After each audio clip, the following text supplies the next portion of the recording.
اے میرے مولا تو میرے سے دور مت ہونا، میری یہ دعا ہے، سنو سنو مومن رہیا، جو تم مومن ہو تو میری اس آرزو کو سنو، میں دعا کرتا ہوں کہ وہ میرے دل سے دور نہ ہو جائے۔ یحییٰ نبی تھے جن کو جان دی بیپٹسٹ کہتے ہیں کرسچن لوگ، اور یہ جان تھے یحییٰ کہ جنہوں نے عیسیٰ نبی کو جارڈن ندی کے اندر بیپٹائز کیا۔ ان لوگوں کے کہنے سے نبی کسی دوسرے نبی کا محتاج نہیں ہوتا، اور ایسا بسا اوقات ہوا ہے کہ ایک وقت میں 4 5 بھی نبی ہوتے ہیں، مگر رسول ایک وقت میں ایک ہی ہوتا ہے۔ تو یحییٰ نبی خدا سے بہت پیار کرتے تھے، ان کی ہمیشہ یہ دعا ہوتی تھی، اے خدایا تو مجھے مل، یعنی ملنے کا یہاں مطلب کیا ہے، میں تیرا دیدار کروں۔ اور ہمیشہ خدا تعالیٰ کی اس جدائی اور محبت میں رویا کرتے تھے۔ ان کا نام ہی پڑ گیا رونے والا نبی۔ یحییٰ نبی بہت روتے تھے، اور جس طرح یحییٰ علیہ السلام روتے تھے، ہمارے ایسے ایک پیروں میں بھی ایک روتل پیر ہیں، اور گرو پیر حسن کبیر دین جو ہمیشہ عاجزی ہے انکساری میں رویا کرتے تھے۔ تو یحییٰ نبی جدائی کو بہت محسوس کرتے تھے، آنکھوں میں آنسو بھرے رہتے تھے، اور ہمیشہ اپنی اس جدائی کا رونا روتے تھے۔ ایک دن ایک درخت کے نیچے بیٹھے تھے، اور قریب ہی ایک ندی تھی، دور سے بھیڑیں بھاگتی ہوئی چلی آئی وہ ندی میں پانی پینے کے لیے، ایک دوسرے پہ گری پڑتی ہیں، بھاگ رہی ہیں۔ ان کی بے چینی دیکھ کے یحییٰ نبی کہنے لگے، اے خدایا مجھے ایسی محبت دے، یعنی کیسی بےتاب ہے پانی پینے کے لیے، تیرے لیے میں ایسا بےتاب ہوں۔ بھاگتی بھاگتی بھاگتی بھاگتی آئیں، اور یحییٰ نبی کھڑے ہو کے ان کی بے چینی، ان کی بےتابی پانی پینے کے لیے دیکھ کے اپنی طلب مانگ رہے تھے۔ بھیڑوں نے ادھر پانی پیا کنارے کے اوپر، ادھر ہی ایسا منہ پھرا کے کھڑی ہو گئی، اور بھیڑوں نے پیشاب کرنا شروع کر دیا، منہ پھرا کے چلے گئے۔ نہیں خدایا ایسی محبت مجھے نہیں چاہیے کہ منہ پھرا لوں تیرے سے۔ یہ جو ہمارے مذہب کی سطل چیزیں ہیں، جن کو ہم عام طور پہ گنانوں کے راگوں میں، گنانوں کے الفاظ میں، گنانوں کی مستی میں، گنانوں کی سمجھ میں، گنانوں کی حکمت میں ہم لوگ سنتے ہیں، اگر سنتے ہیں تو گنانوں کے اندر اتنا بہت علم ہے کہ میں نے الحمدللہ دنیا کے ہر مذہب کی کتابیں میں نے پڑھی ہیں، مگر گنانوں جیسا لٹریچر کہیں نہیں۔ اسی لیے حضرت امام نے اس کو ونڈرفل ٹریڈیشن کہا ہے۔ واللہ باللہ سچ مچ یہ ونڈرفل ہے۔ ان گنانوں کے اندر ایسی باتیں ہیں کہ اگر آپ سمجھ لیں تو دن رات اس مولا کی مستی میں، اس کی محبت میں روتے رہیں۔ ہم کو یہ بھی نہیں چاہیے، اسی لیے گنانوں کے اندر ایسے بھید رکھے گئے، گنانوں کے اندر ایک راز رکھا گیا، اور وہ راز یہ ہے کہ گنانوں کو پیروں نے 24 لینگویجز میں کمپوز کیا ہے، 24 لینگویجز۔ کوئی بھی آدمی 24 لینگویجز جاننا ایزی نہیں ہے، نیکسٹ ٹو امپاسبل، لیکن پیروں کو یہ کیا پڑی کہ 24 لینگویجز استعمال کی ہیں۔ کوئی ایک کمپلیٹ فارسی میں نہیں ہے، کمپلیٹ عربی میں نہیں ہے، کمپلیٹ گجراتی میں نہیں ہے، کچھ ایسے ہیں، لیکن زیادہ لٹریچر جو ہے تمام زبانوں کے الفاظ ایک ہی گنان میں ملتے ہیں۔ کیا وجہ تھی؟ وجہ یہ تھی کہ گنانوں کے اندر جو علم چھپا ہوا ہے وہ سب کے نصیب میں نہیں، اور پیروں نے یہ الگ زبانوں کے الفاظ یوز کر کے اس چیز کو چھپا دیا۔ کوئی بھی آدمی گنان پڑھے اس کو گنان کا اچھی طرح مطلب پتہ نہیں لگے گا جب تک کہ استاد نہ ملے، اور ایسے تھوڑے استاد ہیں کہ جو گنانوں کی لینگویج کو جانتے اور پڑھتے ہیں۔ کالا روڑا جیسے یا بھگت ہمارے علی بھائی نام جی جیسے تھے، ہمارے مشنری تھے امیر لاکھا ایسے تھے، وہ تو ابھی ایسے لوگ تو ابھی بہت کم ہو گئے ہیں، انڈیا پاکستان سے بھی ابھی گم ہو رہے ہیں۔ اور میں نے ہمیشہ یہ طے کیا ہے کہ میں عموماً عام طور پہ 99% اپنی واعظوں کو گنان سے شروع کرتا ہوں، جان بوجھ کے، اس لیے کہ گنان کے متعلق کچھ نہ کچھ سادہ کہ کیسا بھی علم چالو رہے، جاری رہے۔ تو مومنو، ہمارے پیر نے جو یہ ڈیمانڈ کی ہے، اور جس طرح یحییٰ نبی پکار کرتے تھے اس کی خدا کی محبت اور اس کی جدائی کے لیے، ہمارے گنانوں میں ایسے بہت سے آلاف ہیں۔ اب تیری محبت لاگی میرے صاحب، اب تیری محبت لاگی۔ بیٹھے ہیں پیر شمس ماں باپ، لہر اٹھی ہے، اے مولا تیری محبت میرے دل میں اجاگر ہو گئی، جاگ اٹھی، بیدار ہو گئی۔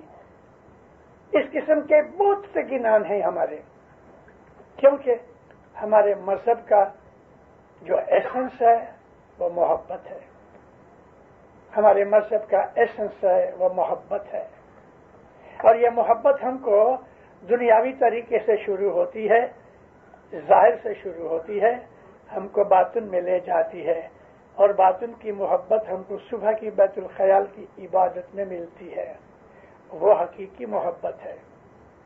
ہمارے اندر امام ہر زمانے کے اندر رہا، جس طرح سے دنیا کے اندر نبی رہے، نبیوں کی امت رہی، نبیوں کے ساتھ امامت کا نور بھی موجود رہا۔ رسول اکرم کی زندگی کا آپ خیال کرو تو مدینہ کے اندر آنے کے بعد حضور کو تھوڑا سکون ہوا، مکہ سے جو دشمن تھے وہ ہٹ گئے، لڑائیاں بھی لڑیں، لیکن پھر بھی پرسکون زندگی رہی حضور کی۔ اس حالت کے اندر ایسے لوگ تھے کہ جو نبی کریم کو پیار کرتے تھے،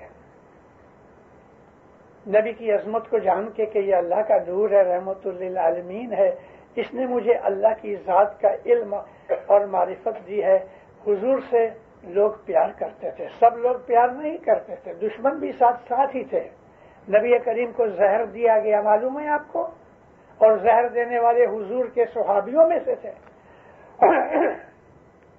اللہ تعالیٰ کی مہربانی سے نبی کریم اس زہر سے مرے نہیں، لیکن رسول اکرم کو مارنے کی مسلمانوں نے کوشش کی ہے، صحابیوں نے۔ سب لوگ پیار نہیں کرتے تھے، لیکن پیار کرنے والے پیار کرتے بھی تھے۔ ان میں ایک صحابی تھے مگر صحابی نہیں تھے۔ صحابی تھے اور نہیں تھے، یہ دو باتیں میں نے کیوں کہی؟ صحابی اس کو کہتے ہیں کہ جس نے نبی کو دیکھا ہوئے، یا نبی کی بات سنی ہوئے، یا نبی سے خود بات کی ہوئے۔ اگر نہ سنی ہے نہ کی ہے تو نبی کو دیکھا، وہ بھی صحابیوں میں آتا ہے۔ حضور کے ہزاروں صحابی تھے، اور بعض کا کہنا یہ ہے کہ 1,00,000-1,50,000 صحابی تھے، مگر ان میں ایک ایسا شخص تھا کہ جس نے رسول اللہ کو کبھی دیکھا نہیں تھا، حضور کے پاس کبھی آیا بھی نہیں۔ اس کا نام تھا اویس کرنی، دور رہتے تھے اور وہی مسلمان ہو گئے، لیکن اس قابل نہ بن سکے کہ سفر کر کے رسول اللہ کے حضور میں آویں اور نبی کو دیکھیں۔ حضرت اویس کرنی احد کی لڑائی کے اندر نبی کریم کے 2 دانت ٹوٹ گئے تھے، تو ہوتے ہوتے لڑائی تو ختم ہو گئی، کافی زمانہ ہو چکا۔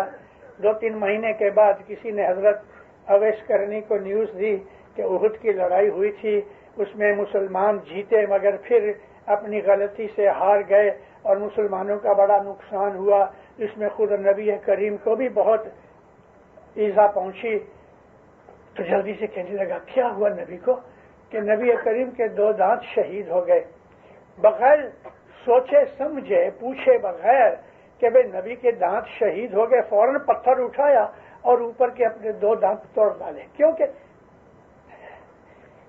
نبی کے دانت ٹوٹ گئے، میرے دانت کیوں رہے؟ تو اس نے پھر کہا کہ بھئی مجھے یہ معلوم نہیں، تم نے اوپر کے دانت توڑ دیے، مجھے نہیں پتا کہ نبی کے یہ اوپر کے دانت تھے کہ نیچے کے دانت تھے، تو لے کے پتھر نیچے کے بھی توڑ دیے۔ کیا محبت ہوگی؟ دیوانگی ہے نا، یہ دیوانہ پن ہے نا ہماری نظر میں۔ محبت دیوانی ہے، محبت میں عقل کا کوئی حصہ نہیں۔ عقل محبت کو کبھی نہیں سمجھ سکتی، اور عقل کا کام بھی نہیں ہے محبت میں، اور جب تک عقل موجود ہے محبت کبھی نہیں آئے گی۔ عقل ایک سیڑھی ہے، سیڑھی سے آپ اوپر جاؤ، اوپر محبت ہے، پھر سیڑھی کی کوئی ضرورت نہیں۔ سیڑھی نے ہمیں اوپر پہنچا ضرور دیا ہے، لیکن پھر سیڑھی کا کام ختم ہو گیا۔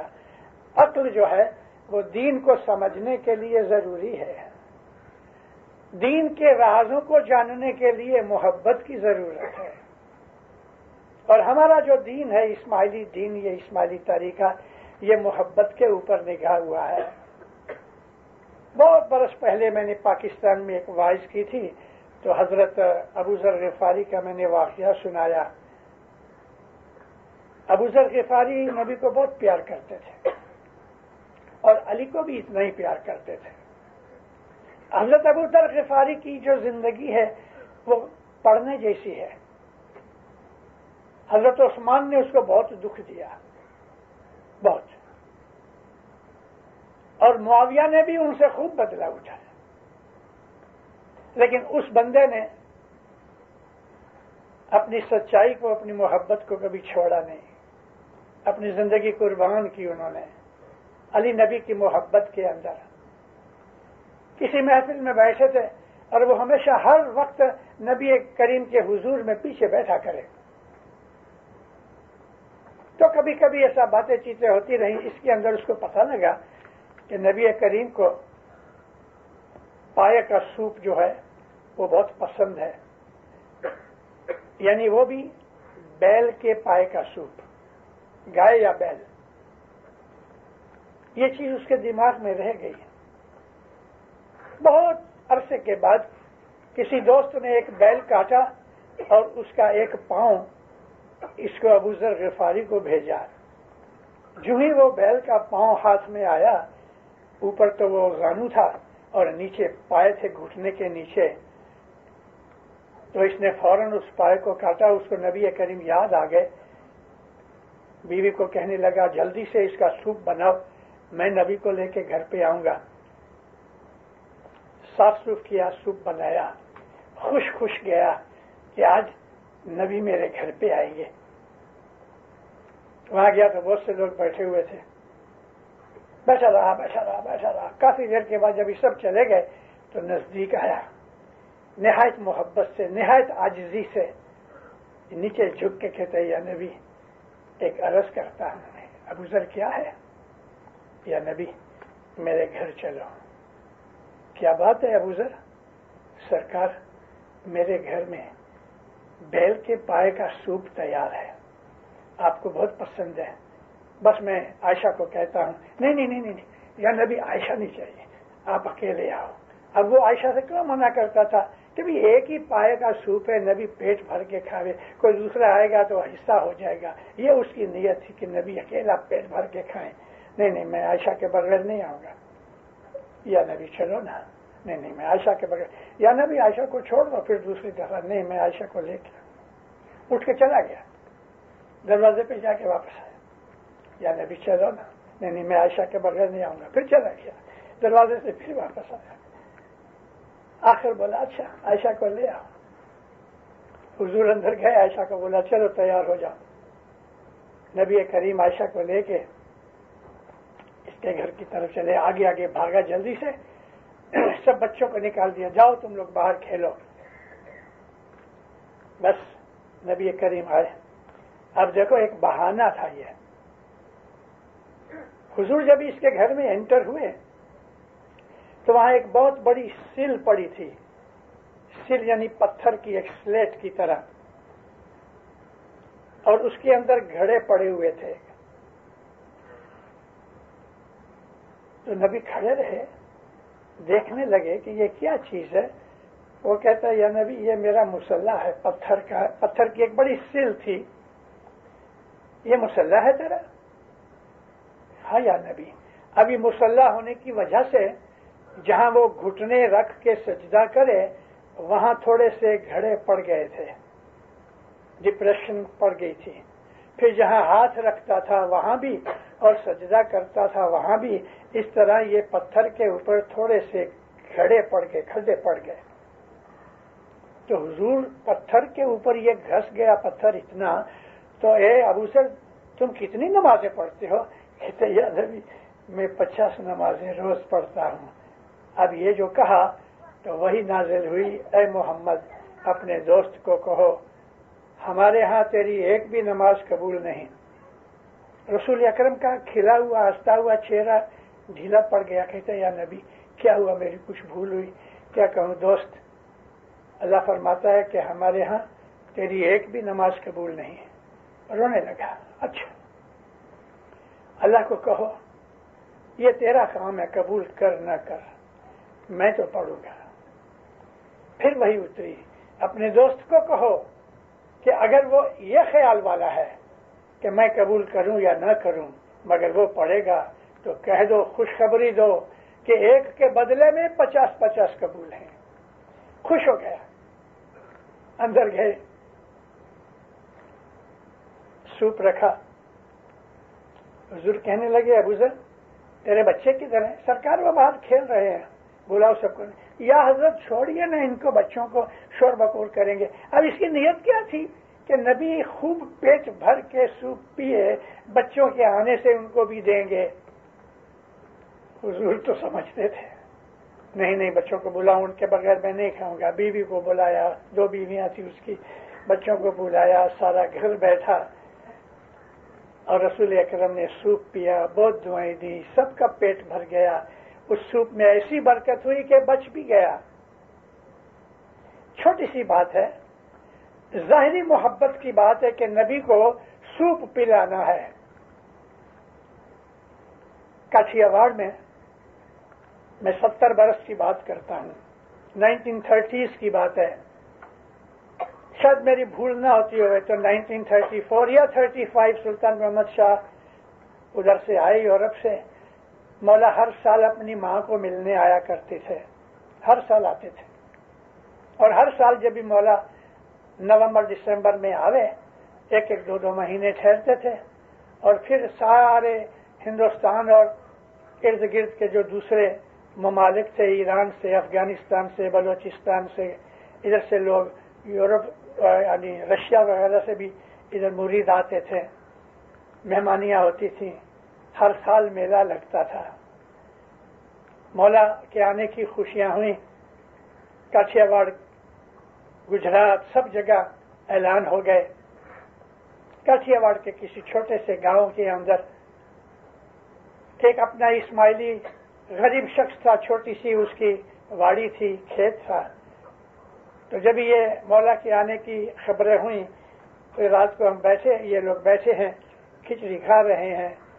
تو چھوکرا کہتا ہے بیٹا، بچے اس کے جوان تھے، بیٹا بوڑھا ہو گیا ہوں، معلوم نہیں کب موت آ جائے، تو جو بندوبست کر دے تو میں مولا کا دیدار کر کے آؤں. ہاں باپا آپ جاؤ، خوشی سے جاؤ.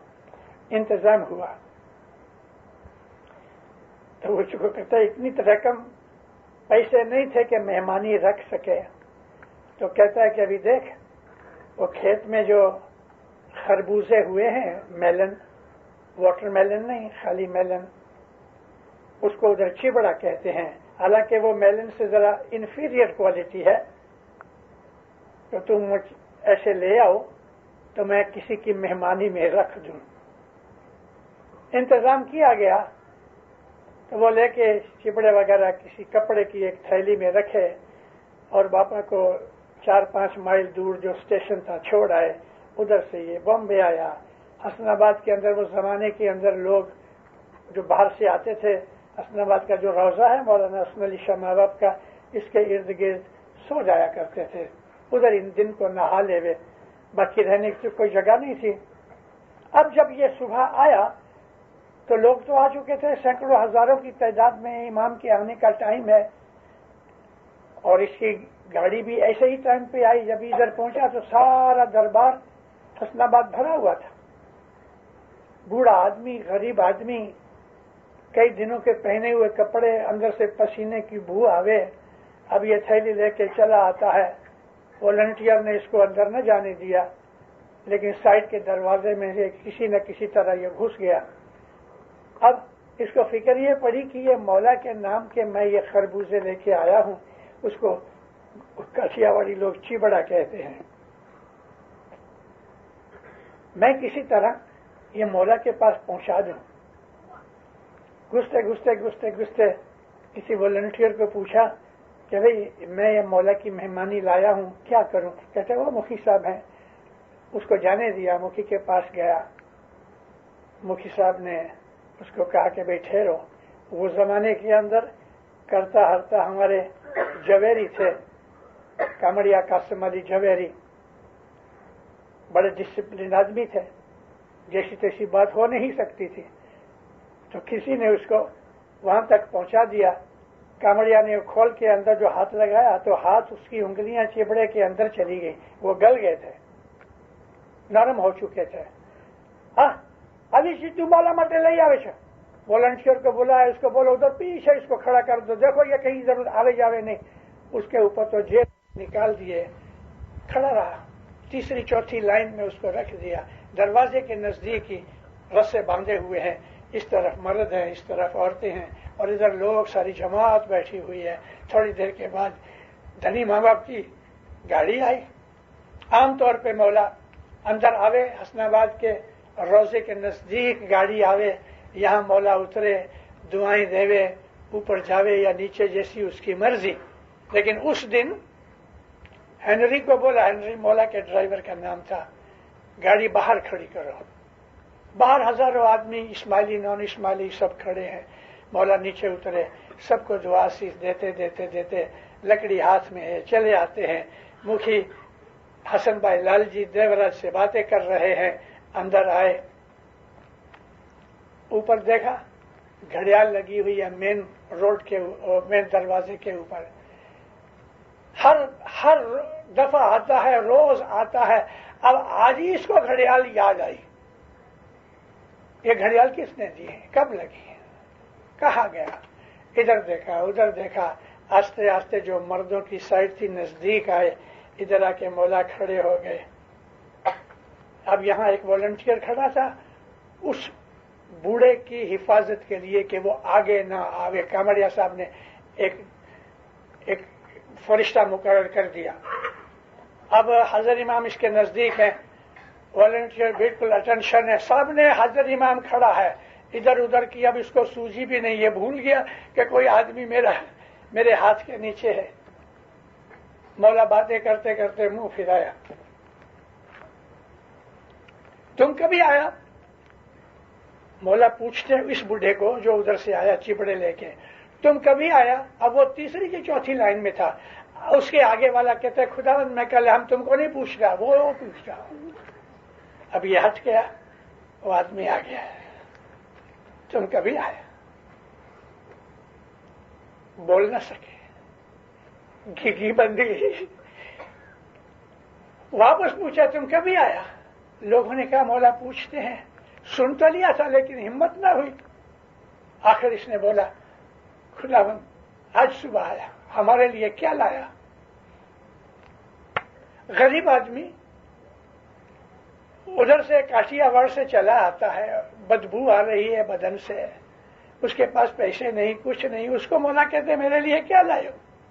تو کہتے سرکار کھیت میں سے میں چبڑے لایا ہوں۔ ہیں آگے کیے، ابھی چبڑے نرم ہو چکے تھے۔